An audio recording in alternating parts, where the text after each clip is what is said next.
Merci de votre fidélité à Télésud et bienvenue dans cette édition de l'entretien du jour. Je reçois aujourd'hui un artiste, c'est pas tous les jours et c'est avec plaisir d'ailleurs. Il s'appelle Jack Jaim, il est chanteur et il nous apporte un album qui sort en février. Bonjour Jack. Bonjour Louis. Pourquoi ne pas sortir un album en fin d'année comme tout le monde pour faire la fête?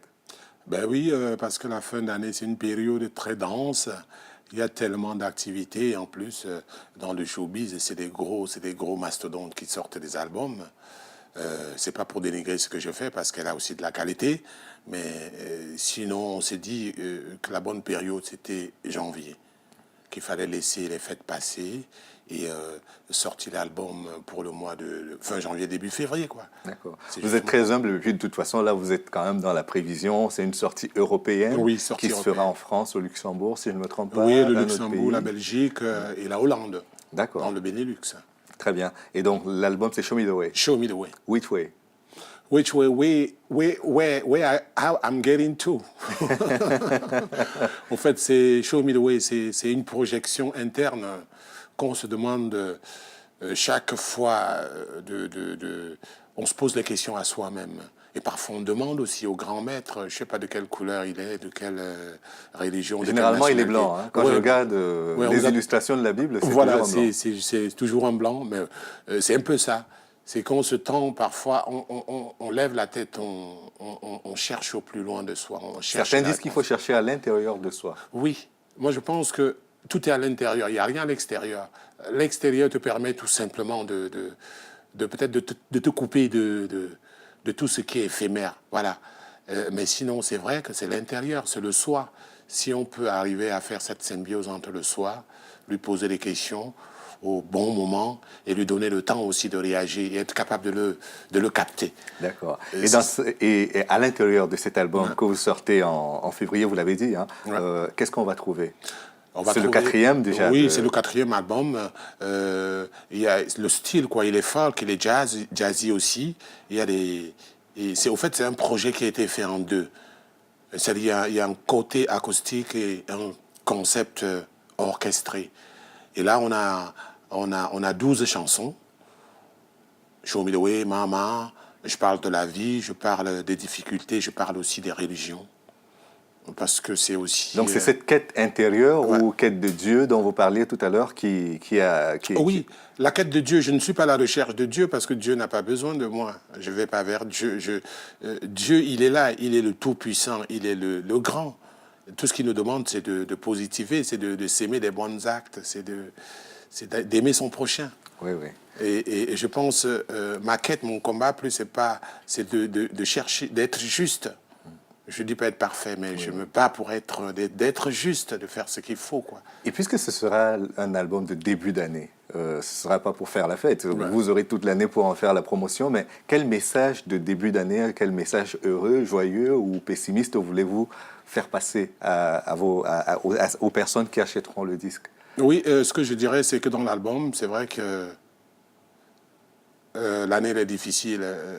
L'année qui s'achève, elle est difficile. Oui. Et je parie même que celle à venir, elle va être difficile. Mais il y a quelque chose, je pense qu'il faut garder le moral. Il y a un proverbe qui dit chez moi, si tu n'es pas couché pour toi, c'est pas terminé. Je pense que tout ce qu'on vit aujourd'hui, tous ces changements, tous ces tremblements financiers, tout ce qui nous frustre aujourd'hui, je pense que l'année prochaine, c'est surtout être patient. Ça ne sert à rien de courir parce que ceux qui vont courir maintenant vont vraiment tomber. Et là, vous citiez la sagesse populaire, j'en reviens à une autre, ivoirienne, celle-là, qu'abri mort n'a pas peur du couteau. Ah oui, quand on est mort, oui. Il y a aussi un peu chez nous aussi le cadavre, on dit un cadavre n'est pas mort. Voilà, tu vois. D'accord. Donc là, avec cet album, je disais, c'est le quatrième. Qu'est-ce qu'il va changer par rapport à votre positionnement artistique, musical? Qu'est-ce qu'il va apporter de neuf par rapport aux trois premiers qui sont déjà sortis? Ce que cet album va m'apporter, surtout le fait que déjà c'est déjà bien parti parce que j'ai fait la rencontre d'un jeune, David, avec lequel on a pu refaire un mixage, un mastering. Et je pense que ça ne pourra qu'aller de l'avant. D'accord. Et puis vous faites des featuring, notamment avec Manu Dibango, c'est ce que je relevais en regardant la pochette. Manu Dibango, mais c'est pas le seul, hein, il y en a plusieurs autres. J'ai vu Richard Ipessé, entre autres, parmi les artistes qui ont contribué. Comment est-ce que vous avez concocté l'équipe qui a travaillé autour de vous sur cet album? L'avantage déjà aussi peut-être, parce que je suis musicien, je suis guitariste, et je suis entouré, c'est comme un journaliste, quand tu as envie de faire quelque chose, tu cherches les meilleurs. Donc moi, j'ai eu la chance d'avoir toute cette pléiade de bons musiciens, que ce soit des bassistes, Guy Sangue, Etienne Mbappé. Le tonton Manu, pour nous, c'est l'emblème. C'est-à-dire quand il m'a dit qu'il venait jouer dans cet album, j'ai jouissais, comme on dit. J'ai jouissais parce que cet homme, il nous a tout donné. Il nous a tout donné. Il nous a tout donné, nous, les musiciens camerounais. Et il ne se fatigue pas. Hein. Quand le gars travaille, on a l'impression qu'il a 15, 18, au mieux 25 ans. Bah oui, je l'ai vu il a l'énergie. Oui, je l'ai vu aller au Casino Paris dernièrement. C'était magnifique, magnifique. Il est toujours là, danser avec son sax. Tu ne dirais pas que c'est... Tu vois, moi, quand je le vois, c'est toujours... Tu vois, il y a toujours un peu de... J'apprécie, j'admire le personnage et vraiment... Pour un musicien, parce que c'est un musicien. Oui. C'est vraiment un musicien, ce type. Mais la tentation d'entrer, parce que pendant très longtemps, on a parlé de world music concernant les artistes africains. Je ne sais pas si ce concept-là vous parle, si vous vous identifiez à lui ou pas. Oui, la plupart du temps, parfois, on n'a pas de choix, parce qu'on nous donne tous les concepts. Musique, parfois musique africaine, musique du monde, musique de ceci. C'est la musique africaine, on a des couleurs. Quand on a envie d'écouter, on ne peut pas comparer la musique africaine à la musique cubaine. Par exemple. Ni à la musique, je ne sais pas moi, brésilienne. Même si, quand on rentre dans le folklore de ces musiques, on peut trouver des consonances de la musique Et puis, de toute façon, africaine. Quand on parle de musique, les notes, elles sont les mêmes. Ben, voilà, les notes, elles sont les mêmes. Oui. C'est le dos en dos. Oui. Le truc, c'est que la musique africaine, elle est très diversifiée. L'Afrique, il y a le nord, il y a le sud, il y a l'est, il y a l'ouest. On ne fait pas les mêmes musiques. Mais on a une multitude de musiques. On a des couleurs. La musique de l'Afrique centrale, ce n'est pas le même que l'Afrique de l'Ouest. C'est des sonorités différentes. Et quand tu vas vers le sud, c'est autre chose. Et ce qui fait que parfois, on nous met dans un... Mais bon, l'Afrique... Dans une case ou dans une cage, voilà, c'est ça. Mais l'Afrique, elle est là. Et puisque je parle de cage, l'une des grandes questions auxquelles font face aujourd'hui les artistes africains, c'est la question de la libre circulation des personnes, des biens culturels. Parlons de cela de cette façon-là. Est-ce que vous avez l'impression aujourd'hui qu'un pas est fait pour que les artistes puissent de mieux en mieux faire circuler leurs œuvres et les accompagner eux-mêmes? Oui, c'est difficile. Bon, déjà, on a eu un problème en ce qui concerne la venue de certains musiciens. Sur la place, on a réduit les visas, ils ne viennent plus comme avant.